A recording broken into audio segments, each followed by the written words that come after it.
আসসালামু আলাইকুম গাইস। শুয়ে শুয়ে একটা জিনিস ভাবলাম, আসলে সংসার জীবনে সুখে থাকতে হলে বেশি কিছু প্রয়োজন নেই। স্বামী স্ত্রী একটু অ্যাডজাস্ট করে চললেই আসলে সংসার জীবনে সুখে থাকা যায়। এই ধরুন, এই শীতের রাতে স্বামীর পছন্দ রাতে ফ্যানটা বন্ধ করে ঘুমানো, কিন্তু স্ত্রীর পছন্দ ফ্যানটা চালু করে ঘুমানো। একটু অ্যাডজাস্ট করলেন, ধরুন ফ্যানটা অন করেই ঘুমালেন।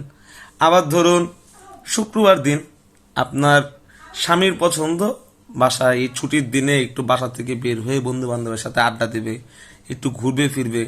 তো স্ত্রীর পছন্দ হলো ধরুন স্বামী ঘরের ভিতরে থাকবে, একটু অ্যাডজাস্ট করে চললো, স্বামী ঘরেই বসে থাকলো, দেখবেন সবকিছু ঠিকঠাক। আবার ধরুন কোথাও ঘুরতে যাবেন, স্বামীর পছন্দ নীল শার্টটা পরবে, স্ত্রীর পছন্দ সাদা গেঞ্জিটা পরো, একটু অ্যাডজাস্ট করলেন, নীল শার্টটা না পরে স্ত্রীর পছন্দে সাদা গেঞ্জিটা পরে বের হন, দেখবেন সবকিছু ঠিকঠাক।